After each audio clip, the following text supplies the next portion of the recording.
सृष्टि की शुरुआत किसने की, जानिए। ब्रह्मा से जुड़ा वो रहस्य जो बहुत कम लोग जानते हैं, जिसके बारे में आज हम आपको एक एक कर गिनवाएंगे। हर हर महादेव। ब्रह्मा एक बार ऋषि अत्रि की पत्नी अनुसुईया के गर्भ से चंद्र नाम से उत्पन्न हुए थे। ब्रह्मा की कामुक वासना से सरस्वती नामक पुत्री का जन्म हुआ और ब्रह्मा ने उससे विवाह किया। भागवत स्कंद 11 में देखा गया है कि जाति व्यवस्था ब्रह्मा के मुख से निकली। ब्रह्मा ने ही रावण के पुत्र मेघनाद को इंद्रजीत नाम दिया था, क्योंकि उसने इंद्र को पराजित किया था। जब श्री राम का जीवन काल समाप्त होने वाला था, तब ब्रह्मा ने काल को भेष बदलकर श्री राम के पास भेजा था। त्रिपुरा के जलने में ब्रह्मा शिव के सारथी थे। एक बार ब्रह्मा ने गयासुर के सिर पर यज्ञ किया। एक बार ब्रह्मा व्यास के आश्रम में गए और उन्हें भारत की रचना करने और उसका विश्व में प्रचार करने की सलाह दी। ब्रह्मा ने ही व्यास के कार्यों को कविता का नाम दिया और गणपति को व्यास के लेखक नियुक्त किया। वरुण के यज्ञ में ब्रह्मा ने यज्ञ की अग्नि से ऋषि भृगु को जन्म दिया। ब्रह्मा के दाहिने अंगूठे से दक्ष का जन्म हुआ और उनके बाएं अंगूठे से दक्ष की पत्नी का जन्म हुआ। ब्रह्मा के दाहिने स्तन से धर्मदेव अवतरित हुए। ऋषि भृगु ने ब्रह्मा के हृदय को विरेक कर वहां से अवतार लिया। ब्रह्मा के निर्देश पर शुक्र सभी लोकों को घुमाता है। ब्रह्मा ने 2 असुरों सुंडा और उपसुंडा को वरदान दिए। विश्वकर्मा ने ब्रह्मा के निर्देशानुसार तिलोत्तमा की रचना की। ब्रह्मा ने उन्हें वरदान दिया। जब अग्नि अपच से पीड़ित हुआ तो ब्रह्मा ने उसे ठीक करने के लिए खांडव वन को जलाने का आदेश दिया। ब्रह्मा ने गांडीव नामक धनुष बनाया। 1000 युगों के अंत में ब्रह्मा हिरण्यशृंग पर्वत की चोटी पर स्थित पवित्र स्थान बिंदु सरस के पास एक भव्य यज्ञ करते हैं। ब्रह्मा की एक दिव्य सभा होती है। इस सभा का पूरा वर्णन महाभारत सभा पर्व अध्याय 11 में दिया गया है। ब्रह्मा ने हिरण्यकशिपु को शाप दिया और उसे वरदान दिया कि वह किसी भी प्रकार के शस्त्र से मारा नहीं जाएगा। ब्रह्मा इंद्र के लिए दिव्य शंख धारण करते हैं। ब्रह्मा ने धर्मारण्य में ब्रह्मा सरसों के पास एक युगवाह खंभा, जिससे यज्ञ के पशुओं को बांधा जाता है, स्थापित किया था। एक बार ब्रह्मा ने प्रयाग में यज्ञ किया।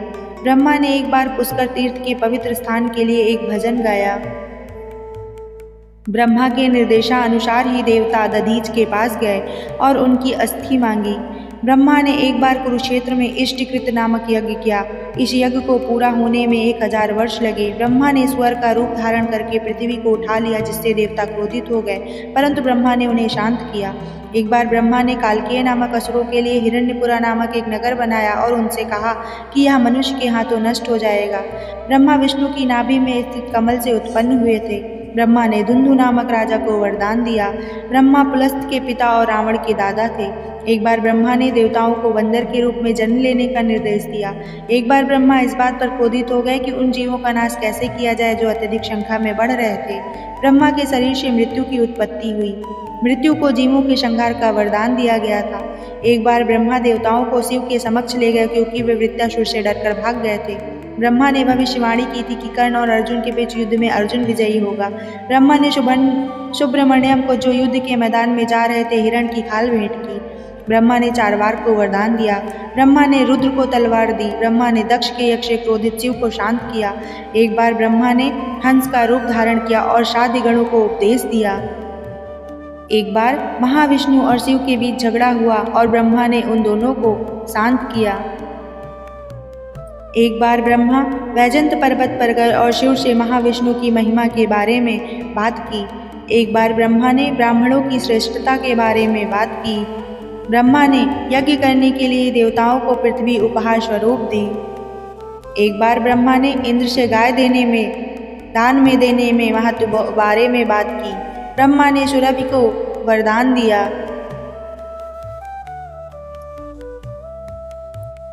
ब्रह्मा ने वरुण यज्ञ में यज्ञ की अग्नि में अपना वीर अर्पित करके प्रजापतियों की उत्पत्ति की। एक बार ब्रह्मा ने देवताओं, ऋषियों और नागों को एकाक्षर मंत्र ओम दिया। लगभग सभी पुराणों में ब्रह्मा को चतुर्मुख कहा गया और इसकी पुष्टि के लिए मत्स्य पुराण में निम्नलिखित कथा दी गई है। ब्रह्मा ने अपने शरीर के आधे भाग से शतरूपा की रचना की और उस तेजस्वी और सुंदर स्त्री को अपनी पत्नी के रूप में स्वीकार किया। वे अपनी सुंदर पत्नी को एक क्षण के लिए भी अपनी दृष्टि से ओझल नहीं होने दे सकते थे। वे उससे इतने आसक्त हो गए थे। एक दिन शतरूपा ब्रह्मा की परिक्रमा कर रहे थे। उनके मन से उत्पन्न पुत्रियां भी पास ही बैठी थी, इसलिए वे बार बार घूमकर अपनी पत्नी को चलते हुए नहीं देख पा रहे थे। इस समस्या के समाधान के लिए एक चेहरे के स्थान पर 4 चेहरे प्रकट हुए। एक बार शतरूपा हवा में विचरण कर रही थी। उन्हें देखकर शिव की जटाओं के शीर्ष पर 5वां सिर प्रकट हुआ। यही वह चेहरा था जिसे शिव ने नोच डाला था। पुराणों में विभिन्न कथाएं मिलती हैं कि कैसे शिव ने ब्रह्मा का 5वां सिर काट दिया।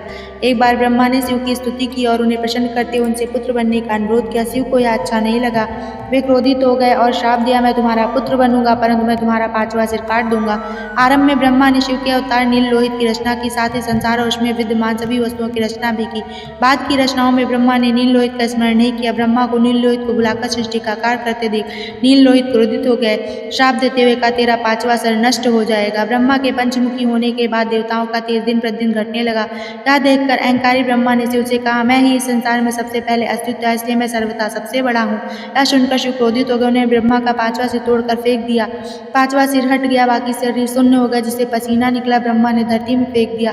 एक राक्षस प्रकट हुआ, विष्णु को सौंप दिया। शिव रुद्र संग्रहों में शिव और ब्रह्मा के बीच झगड़े की कहानी मिलती है। ब्रह्मा की और शिव की पत्नी सती से प्रेम हो गया जानकर शिव ने ब्रह्मा को मारने का प्रयास किया। महाविष्णु ने शिव को शांत करने का प्रयास किया, लेकिन कोई लाभ नहीं हुआ। शिव ने ब्रह्मा का 5वां सिर काट दिया, उन्हें कुरूप बना दिया, जिसके परिणाम स्वरूप ब्रह्मा संसार में अजीब हो गए। इसलिए ब्रह्मा जी को सृष्टि का रचयिता कहा जाता है, जिनसे इस पूरे संसार की शुरुआत हुई, जिनकी महिमा अनंत है। कहानी पसंद आए तो लाइक, शेयर, कमेंट और सब्सक्राइब करना बिल्कुल भी ना भूलें। भूल चूक माफ करें। धन्यवाद।